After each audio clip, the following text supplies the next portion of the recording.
So recently, President of Nintendo of America, Doug Bowser, recently had an interview with the Washington Post discussing about the Nintendo Switch 2 game prices. And to say that it was a pretty bad response would be an understatement. So this is what he had to say. What you see right there is variable pricing, stated Bowser. We'll look at each game. We'll look at the development that's gone into the game, the breadth and depth of the gameplay, if you will, the durability over time, and the repeatability of gameplay experiences. So, this is his response to the high pricing of the games. And honestly, this makes it worse. Because when he says variable pricing, that could mean potentially that $80 isn't the max that these games will go up to. There's a possibility that games can go higher than that. For example, what if the new mainline Zelda game is like $100, $120?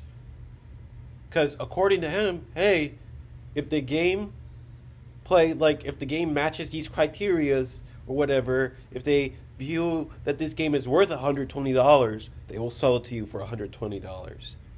And this just sets a bad precedent for the game industry, because then you will have companies like 2K and Rockstar who could potentially see this and be like, hey, GTA 6, that game is going to be played for years. We should sell it for $200. And that's just going to allow companies to take even more of an advantage on their consumers and just really just screw the consumer over by overcharging for these games. And now here is Nintendo, one of the biggest companies in gaming, doing this, And another statement Doug Bowser said is giving off major, and I mean major Xbox One era vibes, Don Matrick energy. So when he was asked about the Nintendo Switch 2 price for the console itself, he stated, "We recognize there are some people that may not be able to afford the Switch 2 price point. That's why we want to make the other Switch platforms available, so people still have the opportunity to come into our gaming universe, be a part of these characters in these worlds, and see value, if you will, in whatever rung of the platform they come in."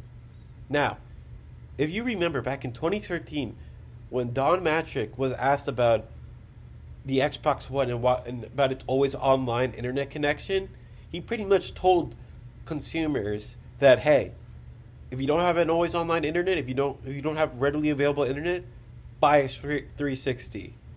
And Doug Bowser pretty much said something similar to that. Basically said, hey, if you can't afford the Switch 2, just buy a Switch 1.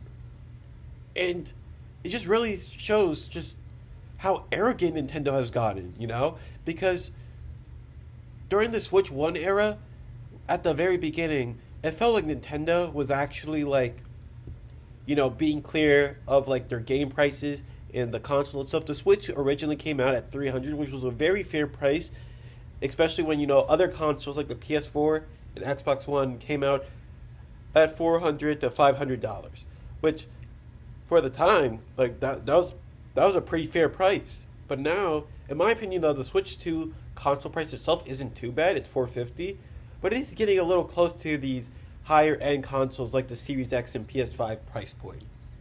And now that they're selling games for $80, that just makes things worse. And I know I mentioned this in the previous video about why the $80 games are just bad in general and how this just allows companies to screw over their consumers. But once again, Nintendo thinks they can just get away with it. And it's actually kind of scary to think that Nintendo could potentially allow other companies to overcharge for their games. And the issue is, are people really going to be able to not buy the Switch 2? Because there's probably a lot of casual consumers who are going to go out of their way and buy the Switch 2. Even though Nintendo is screwing them over, they might just go, okay, I love Mario Kart. I will buy Mario Kart and spend the $80 for Mario Kart. And then Nintendo's going to be like, oh, we sold 10 million copies of Mario Kart World. And be like, oh, for $80? And they were able to sell 10 million copies of that? That means other companies can be like, oh, that means we can sell our game for $80 because we have a popular game. That means people will be buying this game and we can charge it for as much as we want. And it just shows how much Nintendo just doesn't care about their consumers. That after just everything that happened was the Switch 1 generation, and especially the Wii U generation where Nintendo was at their lowest point, instead of continuing that good momentum they had with the Switch 1 generation, they decided to go like, you know what, screw our consumers, we'll just overcharge them for everything. And it just shows that Nintendo just does not care about their consumers. You know, it just shows that they want to find a way to screw you over as much as possible. They will overcharge you for features and games. They will make you pay for a tech demo.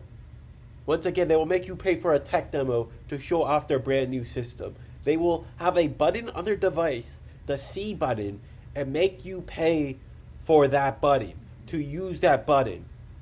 And then you see these Nintendo fanboys trying to find a way to defend this. And it's like, I get it, you love Nintendo, you love their games, but you don't have to defend every little thing that they do. You don't have to sit there and take it when Nintendo tries to screw you over and make you pay $80 for a game and make you pay a subscription service to use your device, to use features in the device, and to make you pay money for a tech demo just to know how to use the device.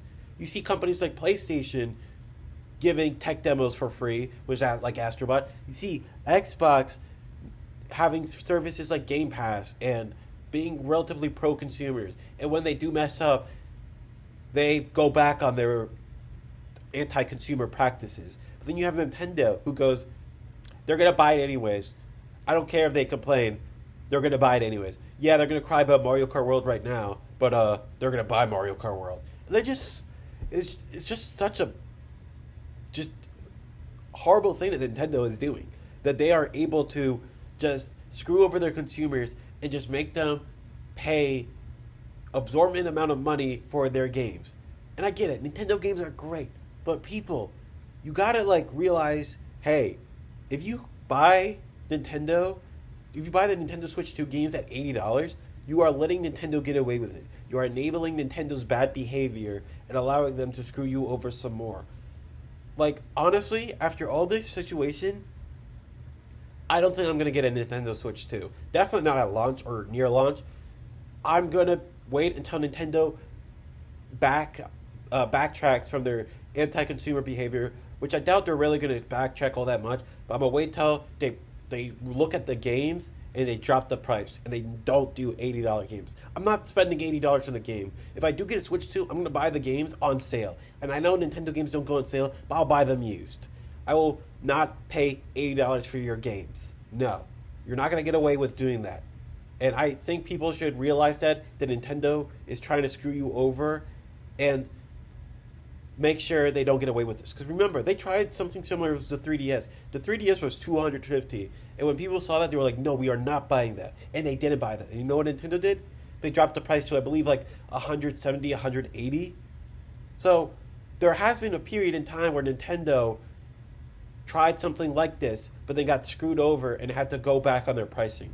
So I really recommend people, if you don't like the pricing, if you don't like what Nintendo's doing, hold off on buying the Switch 2. There's tons of great games coming out for the original Switch, for the PlayStation, Xbox, PC that you can be playing, or you can just play your backlog of games and wait until Nintendo fixes themselves and decide not to screw over their consumers. Because honestly, this is getting ridiculous with how much Nintendo thinks they can get away with it. That they're pulling stunts that Microsoft tried all the way back in 2013, and there's a chance that Nintendo might be able to get away with it. Nah, I don't think so. Honestly, I'm not getting the Switch 2 at launch. I was planning on getting the Switch 2 at launch.